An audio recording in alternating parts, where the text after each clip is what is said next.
Pai eterno, todos nós estamos aqui para te adorar e te louvar. E neste momento, todos nós que temos um pedido no coração, um agradecimento, queremos levantar nossas mãos bem alto, para que lá do céu o Senhor enxergue as nossas mãos. Mãos levantadas em busca da bênção do céu. Mãos levantadas em adoração ao Criador dos céus e da terra. Nós precisamos da tua ajuda, Pai amado. Derrama sobre nós a tua bênção. Responde às orações de todos os que estão manifestando com a mão levantada. Existe um pedido no coração, existe uma súplica, existe uma intercessão, uma necessidade. Olha lá do céu para as mãos que se levantam para o céu, em busca da bênção do Pai Celestial, e derrama o Espírito Santo sobre nós, Pai amado. Ouve a nossa oração, atende os pedidos que estão sendo feitos aqui, e aceita os agradecimentos, aceita a nossa gratidão pela bênção já recebida na nossa vida. Ouve a nossa oração, Pai amado, e abre a nossa mente para o estudo da tua palavra neste momento. É em nome de Jesus que pedimos, e todos dizemos amém, Senhor. Amém. Louvado seja o Senhor. Bom é louvar ao Senhor. Você é bem-vindo à casa do Senhor. Esta é a casa do Senhor. Já não é mais a minha casa, não é a sua, é a casa do nosso Deus. Isto que está sendo construído aqui é para glorificar o nome de Deus. É para ser uma tocha de luz, iluminando aqueles que estão tentando encontrar o caminho para o céu. Vocês vão encontrar esse caminho estudando este santo livro, a Santa Bíblia. Não existe verdade fora da Bíblia. A Bíblia é a fonte da verdade. Jesus disse: conhecereis a verdade, e a verdade vos libertará. Portanto, meu querido irmão, o caminho é o estudo da Bíblia. Não é o que diz a ciência, não é o que dizem os jornais, os repórteres, mas é o que diz a Bíblia. É importante você confiar neste livro, que é bússola para os seus pés, é lâmpada para os seus caminhos. Aquele que lê a Bíblia e obedece o que nela está escrito, não andará em trevas. Ele terá a luz divina brilhando no seu caminho, brilhando dentro do seu lar. Que alegria podemos ter este livro santo. Muitas casas têm Bíblias, mas estão fechadas, empoeiradas. Queridos, a Bíblia é para ser lida, é para ser grifada, pintada, memorizada, para que você, memorizando, você repita os versos da Bíblia durante o dia. Nós estamos estudando com vocês o Apocalipse. Quantos não receberam o gráfico que nós demos? Alguns não receberam este gráfico das 7 igrejas. Quero ver a mão. Quem não recebeu o gráfico? Portanto, vamos distribuir aqui o gráfico das 7 igrejas. Este é um roteiro. É um roteiro que Deus escreveu, mostrando a história do cristianismo. Os 7 capítulos da história do cristianismo. Aqui está o roteiro da história do cristianismo. O cristianismo, desde que foi fundado por Jesus Cristo, Jesus morreu no ano 31. Vocês estão vendo aí que a primeira igreja começa em que ano? 31. E qual é o nome da primeira igreja? Qual é o nome da primeira igreja?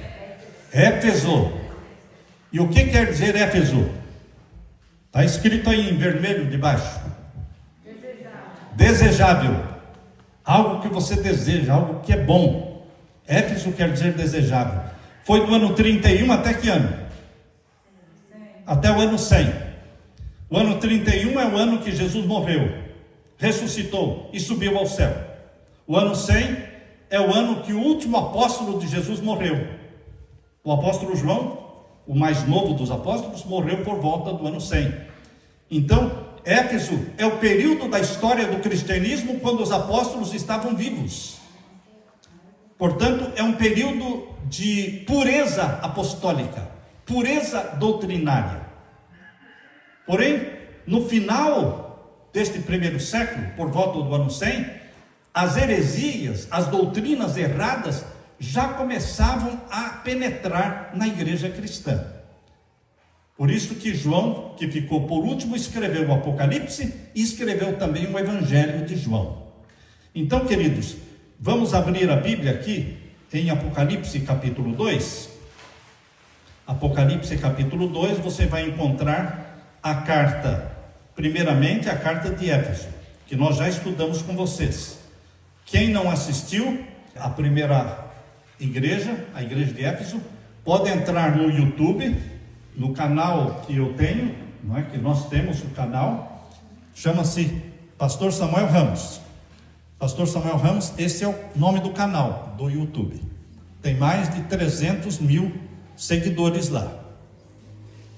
Então, queridos, vocês podem assistir lá, recordar aquilo que nós estudamos sábado passado. Agora nós vamos estudar com vocês, vamos ler a carta, a segunda carta, a carta para a igreja de Esmirna. Esmirna é uma cidade grande, com mais de 200 mil habitantes hoje. É uma cidade turística, é uma cidade onde a Leila e eu já estivemos, passamos 2 noites, dormimos 2 noites ali em Esmirna, quando estávamos visitando as 7 cidades do Apocalipse, nós dormimos na cidade de Esmirna. As cidades geralmente são ruínas, mas a cidade de Esmirna hoje não é ruína não, é uma cidade grande com mais de 200 mil habitantes. Quando você lê aqui a carta escrita para Esmirna, você descobre que foi um período de perseguição. Assim como Éfeso foi um período de pureza apostólica, mas não de perseguição. Mas a igreja de Esmirna, todo este período, qual é o período que vocês veem aí no roteiro? Qual é o período que cobriu a igreja de Esmirna? Foi de que ano até que ano? Do ano 100 até o ano 313. Todos esses anos aí foram perseguições. Mais de 10 perseguições aconteceram nesse período. Igreja perseguida. O último imperador que perseguiu a igreja no período de Esmirna foi Diocleciano, que está aí, ó, Diocleciano. A perseguição foi tão forte que fizeram um monumento lá na Espanha, homenageando os imperadores romanos que tinham destruído o nome de cristão na face da terra. Eles pensaram que tinham destruído o nome de cristão da face da terra. Mas será que destruíram? Não. Eles morreram e o cristianismo continuou crescendo, crescendo e crescendo. Queridos, o cristianismo não vai ser destruído nunca, porque é a religião do nosso Senhor Jesus Cristo, fundada por Jesus. E aqui está a história de como foi o cristianismo desde que foi fundado até o fim da história do cristianismo, que está no futuro ainda. Percebam que a última igreja é a igreja de Laodiceia. Nós estamos ainda vivendo neste período que se chama a 7ª igreja, Laodiceia. Nós estamos vivendo no período de Laodiceia. Mas nós vamos estudar com vocês hoje o período de Esmirna.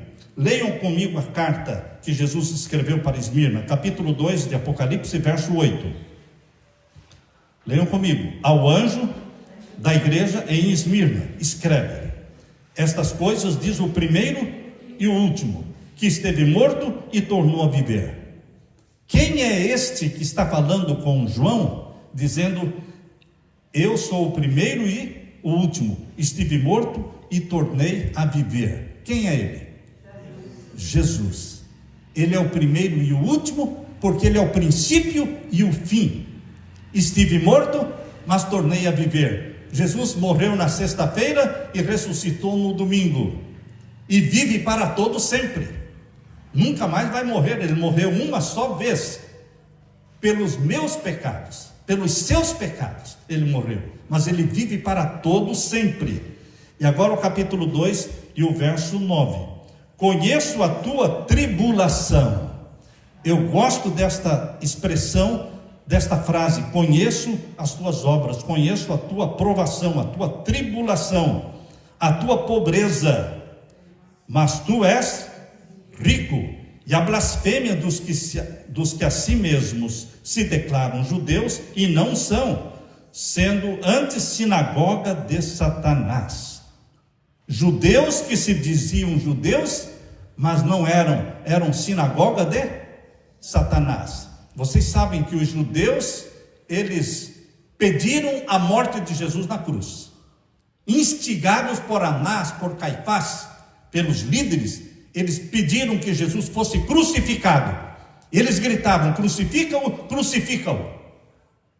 Então, eles se declaravam descendentes de Abraão, mas na realidade, eles rejeitaram o Messias.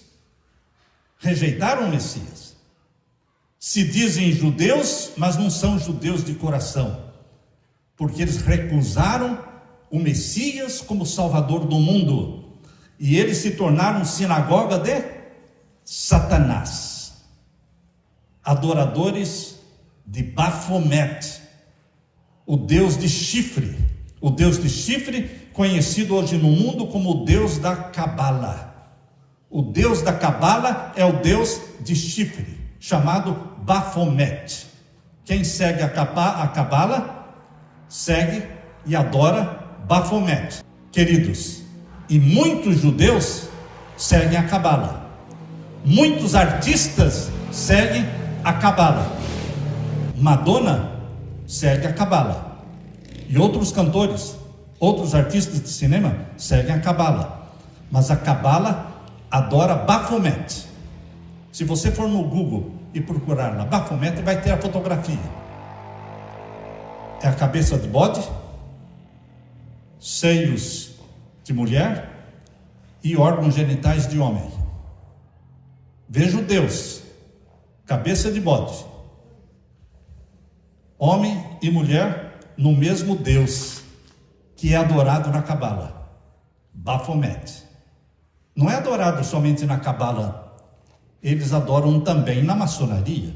Na maçonaria eles adoram também Bafomete. E se algum maçom disser para você: não, isso é mentira, diga para ele: porque você é novinho ainda na maçonaria, você não chegou lá ainda, você não sabe o que acontece lá em cima. Quem começa agora no início, ele não sabe o que vai acontecer lá em cima. Por isso muitos acham que a maçonaria não adora Bafomete, porque ele ainda está nos primeiros graus. Deixa ele chegar no 33º grau, para ele ver quem é o Deus que ele vai estar adorando. Mas na Cabala também eles adoram Bafomete. Por isso, e tanto a maçonaria surgiu com os judeus, maçonaria surgiu com os judeus, a Cabala também surgiu com os judeus. Por isso diz aqui que judeus que se dizem judeus, mas não são, mas são sinagoga de quê? De Satanás. Um povo que proclama que é povo de Deus, mas é sinagoga de Satanás, porque adora Bafomete. Estão entendendo este verso aí? Vamos ler de novo, capítulo 2, verso 9. Conheço a tua tribulação, a tua pobreza. Por que conheço a tua tribulação? Porque os cristãos nesse período de Esmirna, que é do ano 100 até o ano 313, eles passaram por várias tribulações, mais de 10 perseguições. Mais de 10 perseguições. Conheço a tua pobreza. Por que pobreza? Porque os cristãos eram pobres mesmo. Eles não tinham igreja. Eles se reuniam nos lares. Eles não tinham templos, não tinham casas de adoração. Eles se reuniam nas casas, e eles se reuniam também nas catacumbas. Sabe o que são catacumbas? São túneis debaixo da cidade de Roma. A cidade de Roma, Lá embaixo, 4, 5 metros para baixo, tem túneis de 3 metros de largura por 2 metros de altura, chamados de catacumbas, onde eles enterravam os mortos, onde eles se escondiam, os cristãos se escondiam, onde eles adoravam a Deus, escondidos, porque não podiam adorar publicamente, porque estavam sendo perseguidos pelos romanos pagãos, e estavam sendo perseguidos pelos judeus, que não aceitaram Jesus como Salvador. Os cristãos, nesse período de Esmirna, eles eram perseguidos dos dois lados. De um lado pelos romanos, que adoravam o sol, e por outro lado, pelos judeus, que rejeitaram o Messias. Então eles adoravam a Deus nas montanhas, nas cavernas, e na cidade de Roma, que tinham muitos cristãos na cidade de Roma, eles adoravam a Deus nas catacumbas, nesses túneis. Quando nós visitamos Roma, nós visitamos e andamos debaixo da cidade de Roma, através desses túneis chamados catacumbas. Conheço a tua pobreza, porque eles eram pobres, mas diz aqui também que eles eram ricos. Veja aí, capítulo 2, verso 9. Conheço a tua tribulação, a tua pobreza, mas tu és rico. Por quê? Porque eles eram cheios do Espírito Santo. Eles permaneceram fiéis nesse período de provação, que foi do ano 100 até o ano 313, sendo perseguidos por diversos imperadores. Eles permaneceram fiéis, não esmoreceram, não abandonaram a fé. Eles eram ricos no poder do Espírito Santo. Você pode ser pobre por falta de dinheiro, mas você não pode ser pobre por falta do Espírito Santo, porque o Espírito Santo está à sua disposição. Quem não tem o Espírito Santo é porque não quer. Vou repetir: quem não tem o Espírito Santo é porque não quer, é porque não pede, é porque não busca, porque o Espírito Santo está à disposição de todo aquele que ama Jesus como Salvador. Aqueles que recebem Jesus como Salvador receberão também o Espírito Santo. O Espírito Santo passa a viver e habitar em você, na sua mente, no seu corpo, porque a Bíblia diz em 1 Coríntios capítulo 6, verso 18, que o nosso corpo é templo do Espírito Santo. O que é templo do Espírito Santo? Ele habita em nós. Então, queridos, você e eu podemos ser pobres em dinheiro, mas não podemos ser pobres no Espírito Santo. Por isso diz aqui: eu sei da tua pobreza, mas tu és rico. Riqueza espiritual. Vamos seguir aqui o verso 9. O que mais diz aqui? E a blasfêmia dos que a si mesmos se declaram judeus e não são, sendo antes sinagoga de Satanás. Essa é uma acusação muito pesada, né? Como é que os judeus se tornaram sinagoga de Satanás? Anás e Caifás, os líderes do judaísmo, não acreditavam no céu, não acreditavam na ressurreição, não acreditavam em anjos. Quem não acredita no céu, quem não acredita na ressurreição, quem não acredita que existem anjos, não é cristão, não conhece a palavra de Deus. E os líderes judeus não criam nisso. Eles eram líderes chamados de líderes saduceus, que não criam no céu, não criam em anjos, não criam na ressurreição, mas eram líderes do povo judeu. Mas eles adoravam quem? Bafomete, sinagoga de Satanás. Quem está falando? Jesus está falando aqui. Vocês são sinagoga de Satanás. E o que mais? Verso 10. Não temas as coisas que tens de sofrer. Eis que o diabo está para lançar em prisão alguns dentre vós, para ser dispostos à prova, e tereis tribulação de 10 dias. Ser fiel até a morte, e dar-te-ei a coroa da vida. Veja esta frase aí no começo do verso 10. Não temas, não tenha medo. Sabem quantas vezes existe na Bíblia esta frase, não tenha medo, não temas? 365 vezes aparece na Bíblia: não temas, não tenha medo, não tenha medo. Existe um não tenha medo para cada dia do ano. O ano não tem 365 dias? Para cada dia do ano, Jesus está dizendo para você: não tenha medo, não tenha medo, porque o amor de Deus expulsa o medo. Que tipo de medo você tem? Medo do escuro? Será que aqui alguém tem medo do escuro? Hein? Alguém aqui tem medo dos mortos? Medo dos mortos? Não passa pelo cemitério à noite?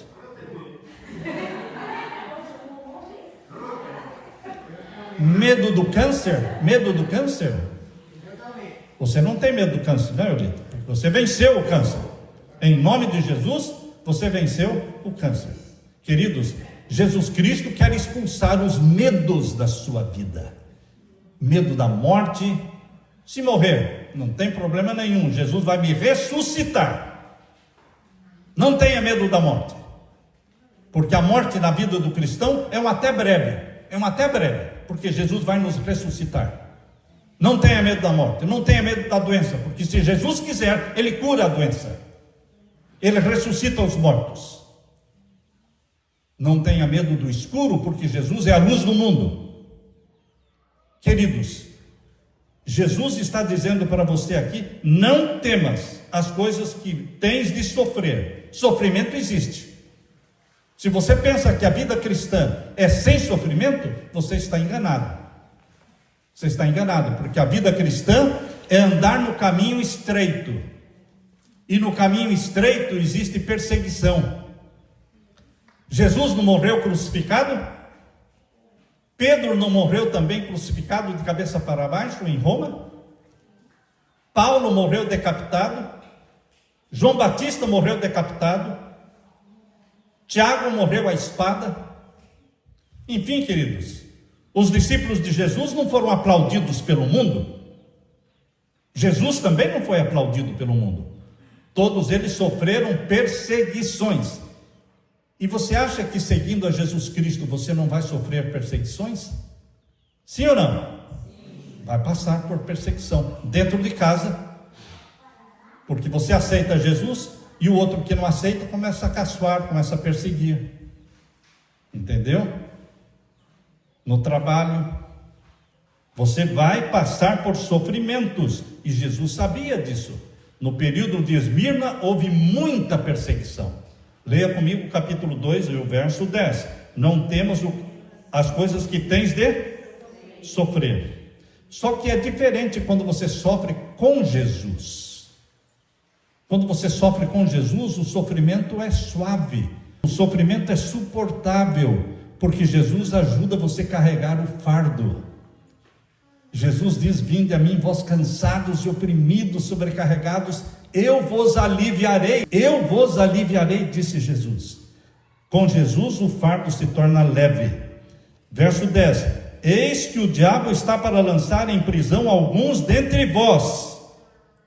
Não foram poucos, foram centenas, foram milhares que foram perseguidos no período de Esmirna. Período de perseguição que começou no ano 100 e foi até o ano 313. Mais de 10 perseguições. A última perseguição foi de 10 anos. Vocês estão vendo aqui, capítulo 2, o finalzinho do verso 10. Diz o que aí, o finalzinho do verso 10? E tereis uma tribulação de 10 dias. Tereis tribulação de quantos dias? 10 dias. Em profecia, um dia é um ano. Onde é que diz isso? Abra sua Bíblia em Números. Números, lá no comecinho da Bíblia, está o livro de Números. Primeiro livro da Bíblia é Gênesis, depois é Êxodo, depois é Levítico, depois é Números. Números capítulo 14. Números capítulo 14. E o verso 34. Um ajuda o outro. Quem já achou, ajuda aquele que não achou. Um dia em profecia é um ano. Quem falou isso? Deus. Nós estamos estudando com vocês profecia. Apocalipse é profecia. Então veja comigo agora o verso 34. Vamos ler juntos. Segundo o número dos dias em que espiastes a terra, 40 dias, cada dia representando um ano. Levarei sobre vós as vossas iniquidades 40 anos, e tereis experiência do meu desagrado. Quantos dias os 12 espias espiaram a terra prometida? 40 dias eles estiveram ali, visitando a terra que manava leite e mel. 12 espias. E quando eles voltaram com um relatório, por um lado bom, dizendo que a terra era boa mesmo. Trouxeram um cacho de uva que precisaram 2 homens para carregar o cacho de uva. Imagine só que tamanho era esse cacho de uva. Trouxeram figo, trouxeram romãs, trouxeram muita fruta, mostrando que a terra realmente era muito boa, que manava leite e mel. Mas 10 dos 12 espias, eles eram negativos, eles eram pessimistas, e eles disseram: nós nunca vamos conseguir entrar nessa terra, porque essa terra, ela é habitada por gigantes, e nós somos gafanhotos perto desses gigantes. Nós nunca vamos entrar nesta terra prometida. 10 dos 12 eram pessimistas, 2 eram positivos, otimistas. Como é o nome dos 2 que disseram: nós vamos entrar, se Deus se agradar de nós, nós vamos entrar nessa terra sim, porque Deus prometeu? Josué e Calebe. Josué e Calebe foram os 2 que falaram bem da terra, incentivaram o povo. Mas 10 foram o quê? Desencorajadores. E o povo começou a praguejar. Queridos, Deus se desagradou da incredulidade deles. E Deus falou aqui: vocês espiaram a terra e viram quão bela ela é, quão fértil ela é, por 40 dias. Agora vocês vão voltar para o deserto. Vejam aí onde surgiu a profecia. Vocês vão voltar para o deserto, um dia para cada ano. Quero ouvir a resposta. Um dia para cada ano. 40 dias, 40 anos. Você já não se perguntou por que o povo de Deus ficou vagueando pelo deserto 40 anos? Por quê? Por causa da incredulidade deles. 40 anos vagueando, até que morreram todos os que tinham mais de 20 anos. Todos os que tinham mais de 20 anos, quando saíram do Egito, era uma multidão de mais de 2 milhões de homens e mulheres. Uma multidão de mais de 2 milhões. Todos os que tinham mais de 20 anos, quando saíram do Egito, todos eles morreram durante esses 40 anos e não entraram na terra prometida, com exceção de Josué e Calebe. Moisés morreu, não entrou também. Morreu e Jesus o ressuscitou e o levou para o céu. Então, queridos, vejam os 40 anos que Jesus disse: um dia para cada ano. Em profecia, um dia vale um ano. Então você volta agora lá para Apocalipse capítulo 2. Apocalipse capítulo 2, nós estamos lendo aqui a carta de Esmirna. Essa carta de Esmirna fala que eles teriam uma perseguição de 10 dias. Essa perseguição de 10 dias seria de 10 anos. Estão entendendo? 10 anos de perseguição. Porque a perseguição durou do ano 100 até o ano 313. Só que Deus falou: quando estiver terminando esse período de Esmirna, ele vai terminar com a perseguição de 10 anos. Para concluir o período de Esmirna, que foi só de perseguição, vocês vão ter a maior das perseguições, que será de 10 anos. Vamos ler de novo o capítulo 2 e o verso 10. Não temas as coisas que tens de sofrer, eis que o diabo está para lançar em prisão alguns dentre vós, para ser dispostos à prova, e tereis tribulação de quantos dias? 10 dias, que são 10 anos. Quando começou essa perseguição? No dia 23 de fevereiro de 303, anota aí. 23 de fevereiro de 303. O imperador Diocleciano. Está aqui, ó. Está no roteiro que eu dei para vocês aí. Está escrito aí, ó. 303 a 313. O decreto que foi feito por Diocleciano foi o decreto de Nicomédia. Começou com o decreto de Nicomédia, no 23 de fevereiro de 303. Começou, durou 10 anos e terminou então no ano 313 com outro decreto, o decreto de Milão. Foi o que acabou com a perseguição. Só que o decreto de Milão já foi feito pelo outro imperador chamado Constantino. Lembrem-se que Constantino, ele não perseguiu os cristãos. Ele se converteu ao cristianismo e disse: os cristãos não mais serão perseguidos. Os cristãos não precisam mais adorar a Deus nas catacumbas. Se alguém perguntar para você o que é catacumba, você já vai saber explicar, certo? São túneis debaixo da cidade de Roma, 3 metros de largura, 2 metros de altura, onde os cristãos se escondiam, adoravam a Deus e enterravam seus mortos. Agora vocês não precisam adorar a Deus nas catacumbas, agora vocês vão adorar a Deus nas catedrais. Constantino pegou as catedrais pagãs, cheio de ídolos, e transformou essas catedrais em catedrais cristãs. E os cristãos vieram então das cavernas, dos esconderijos, e começaram a adorar a Deus nas catedrais. Não eram igrejas pequenas, eram prédios monstruosos, muito bonitos. Acabou a perseguição no tempo de Constantino, o imperador de Roma, porque ele se disse convertido ao cristianismo. Mas na realidade ele não se converteu. Ele trouxe o paganismo para dentro do cristianismo. Quem trouxe o paganismo para dentro do cristianismo? Começou tudo com Constantino. Quando acabou a perseguição, lembrem-se que quando existe perseguição, quem é cristão de verdade.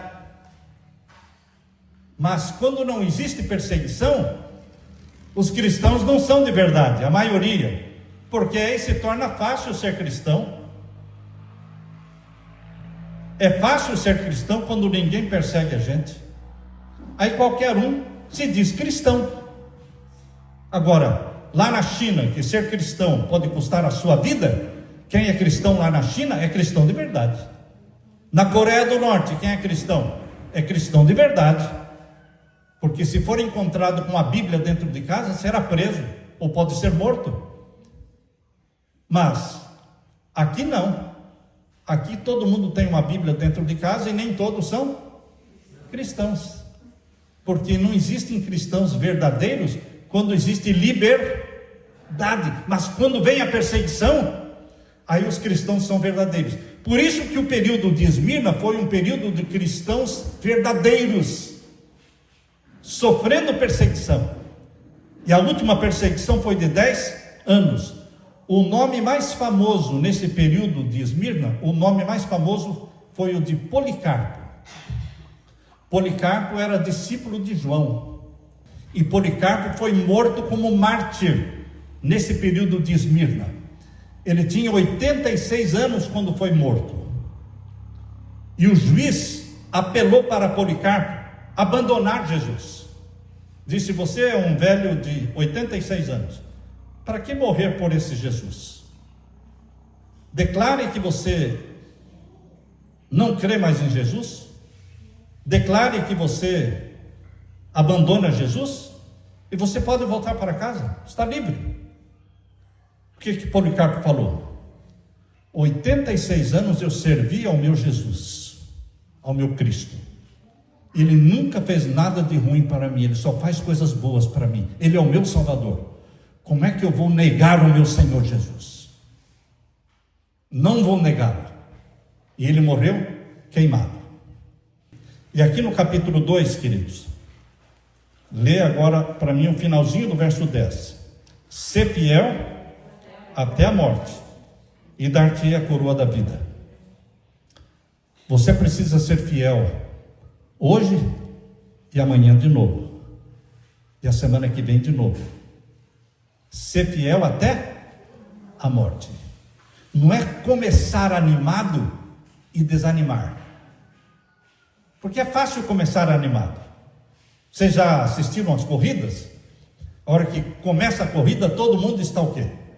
Animado. Todo mundo animado, aquela multidão, toda a energia. Mas depois de 10 minutos, depois de 15 minutos, meia hora correndo, o povão já ficou para trás e só ficou uma elite lá na frente. Queridos, Jesus Cristo não quer que você lute para chegar em primeiro lugar. Não precisa chegar em primeiro lugar. O importante no cristianismo é chegar. Lembre, na corrida para o céu, não é questão de chegar em primeiro, em segundo, terceiro. Não importa se você vai chegar em 1000º lugar. Não importa se você vai ser o último a chegar. Não importa, contanto que chegue. Não desanime, não pare no meio do caminho, não se assente, não desista de Jesus. Ser fiel até a morte. Enquanto o coração estiver batendo, você diga: eu sou de Jesus, eu dei minha vida para Jesus, e eu vou servir a Jesus. Enquanto meu coração bater, eu sou de Jesus. Meu querido irmão, ser fiel não só um dia, uma semana, um mês, mas até a morte. As pessoas dizem no casamento, não é? No casamento, quando o pastor pergunta: você promete aceitar a neta, não é, como tua única e legítima esposa, e ser fiel a ela até a morte? E o noivo diz o quê? Sim. Dali 1 ano, 2 anos, o que acontece? Cadê o fulano? Divorciaram. Mas o que é que eles falaram diante de Deus lá? Não era até a morte?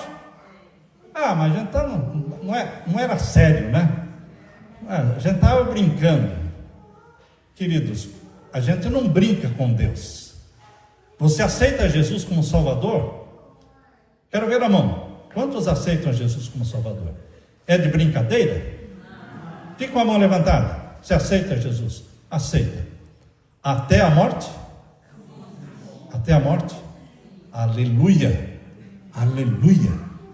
Ser fiel. Porque às vezes a pessoa some. E o fulano? Faz 1 mês que não aparece.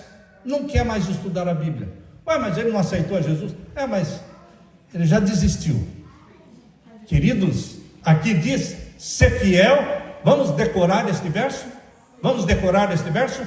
Ser fiel até a morte, e eu te darei a coroa da vida. O que você vai receber de Jesus? A coroa da vida. Jesus vai colocar a coroa na sua cabeça. Quando Jesus voltar e nos levar para o céu, nós vamos chegar na Nova Jerusalém. E você vai entrar por um dos 12 portões. Você vai entrar por um dos 12 portões da Nova Jerusalém. São 12 portões. E então você entra e todos vão até Jesus. Todos irão até Jesus. E todos vão se ajoelhar diante de Jesus. E Jesus vai colocar sobre a sua cabeça a coroa da vida eterna. Nessa coroa existem estrelas. Algumas coroas têm mais estrelas que as outras. Sabem o que são essas estrelas? São almas ganhas para Jesus. Se você ganhou o marido, o filho, cada pessoa que você leva até Jesus é uma estrela na sua coroa. Por isso existem coroas que vão brilhar muito, outros vão ter uma coroa com 2, 3 estrelas. Mas toda coroa tem que ter o quê? Alguma estrela. Você tem que falar de Jesus para alguém. Você não pode subir para o céu sozinho. Você não deixa a mulher para trás e filho para... Não, você quer levar a sua família. Eu e a minha casa serviremos ao Senhor. Vamos repetir? Eu e a minha casa serviremos ao Senhor. Por isso, marido e esposa, orem um pelo outro. A Leila e eu oramos abraçadinhos, juntos, de manhã e à noite. E oramos pelos filhos e pelos netos, e oramos por vocês também, nome por nome. Você quer levar o máximo de pessoas para o céu, porque Jesus morreu por todos. Jesus morreu por todos.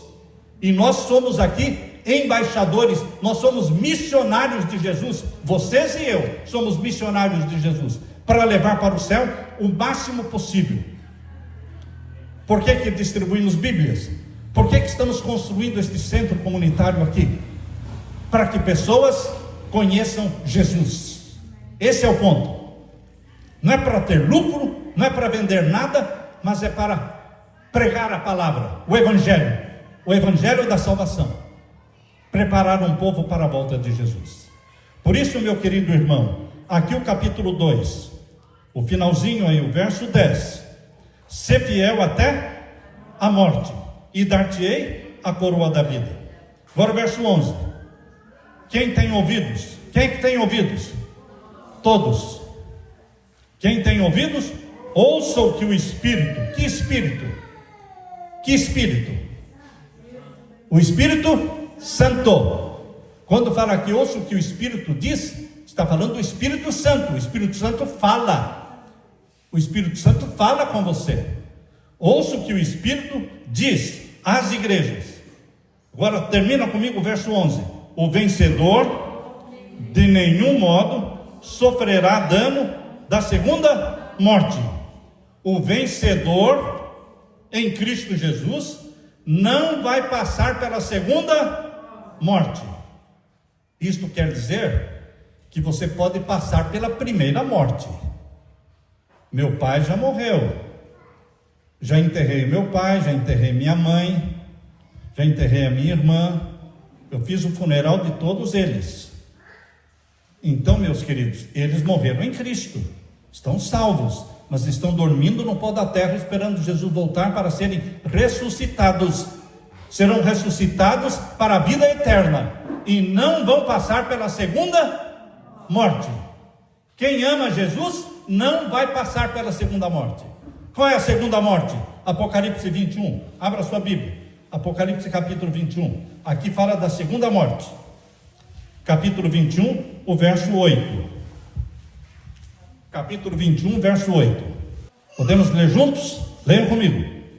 Quanto, porém, aos covardes, aos incrédulos, aos abomináveis, aos assassinos, aos impuros, aos feiticeiros, aos idólatras e a todos os mentirosos. Pegou todo mundo aqui, não é? Escapa alguém? Escapa? Escapa? Você é mentiroso? Não, eu não sou, você não é. A gente fala a verdade. Você é feiticeiro? Não. Então, você não pode estar aqui nesse grupinho aqui, meu querido irmão. Não. Se você estiver nesse grupinho aqui, saia dele. Muda para o lado de Jesus. Se você era feiticeiro, deixa de ser. Se você era mentiroso, deixa de ser. Peça perdão para Jesus. Mas você não vai continuar nesse grupinho que vai para o lago de fogo e enxofre. Aqui diz que vai para o lago de fogo e enxofre. Leia comigo de novo o capítulo 21, verso 8. Quanto, porém, aos covardes, você é covarde? Não, você está aqui porque você decidiu estar aqui, se esforçou para estar aqui. Você não é covarde. Quanto aos incrédulos, aos abomináveis, aos assassinos, aos impuros, aos feiticeiros, aos idólatras e a todos os mentirosos, a parte que lhes cabe será onde? Ui. Para quem que Deus preparou o lago de fogo e enxofre? Para todos os mentirosos, idólatras, feiticeiros, assassinos, covardes, incrédulos, a sua parte será no lago de fogo que arde com fogo e enxofre, a saber, a segunda. Qual que é a segunda morte que a Bíblia explica? É no lago de fogo e enxofre. Essa morte você não vai ter, amém? Porque Jesus morreu no seu lugar. A gente pode morrer aqui de um câncer, pode morrer de um acidente aí de carro na estrada, mas você dormiu em Cristo e vai ser ressuscitado na volta de Jesus, levado para o céu e vai viver eternamente. Você não vai sofrer o dano da segunda morte. A segunda morte vai ser no final dos 1000 anos. Olha aí o capítulo 20. Volte uma página aí, ó. Capítulo 20 fala dos 1000 anos. A terra vai virar um abismo por 1000 anos. Satanás vai ficar preso nessa terra por 1000 anos. No final dos 1000 anos, a nova Jerusalém vai descer do céu. Capítulo 21, veja aí. Capítulo 21, verso 2. Capítulo 21, verso 2. Leia comigo. Vi também a cidade santa, a nova Jerusalém, que descia do céu da parte de Deus, ataviada como uma noiva adornada para o seu esposo. Quando é que João viu essa cidade descendo? No final dos 1000 anos. Capítulo 20 fala dos 1000 anos. E o 21 fala o que vai acontecer no final dos 1000 anos. Você vive no céu 1000 anos com Jesus. E aí desce do céu na nova Jerusalém, junto à nova Jerusalém desce do céu. E então o povo de Deus desce também. Aí os ímpios ressuscitam para o lago de fogo e enxofre. Aí que aparece o verso 8. Está vendo que o verso 8 vem quando a cidade santa descer do céu? Aí vem o verso 8 falando que os mentirosos, os feiticeiros, os idólatras, os assassinos, eles vão sofrer a segunda morte. Queridos, Deus está dizendo para você, no finalzinho da carta de Esmirna, veja lá, no finalzinho da carta de Esmirna, o capítulo 2, veja aí o verso 11, finalzinho do capítulo 2, verso 11, na carta de Esmirna, termina dizendo: quem tem ouvidos, ouça o que o Espírito diz às igrejas. O vencedor, não é o fracassado, mas é o vencedor. O vencedor é o que permanece em Cristo, fiel até a morte, será vencedor. Esse não vai sofrer o dano da segunda morte, que será a morte eterna. A segunda morte não tem ressurreição, será morte eterna. Mas o povo de Deus vai viver vida eterna e não morte eterna. Existem dois caminhos. O caminho largo leva para a morte eterna. O caminho estreito leva para a vida eterna. Por isso Deus diz: eu proponho para você a vida e a morte. Escolhe, pois, a vida para que vivas tu e a tua família. Deus está propondo para você a vida e a morte. Quem escolhe? Você escolhe. Para você e para os seus filhos. Faça a decisão. Escolha a vida para que vivas tu e a tua família.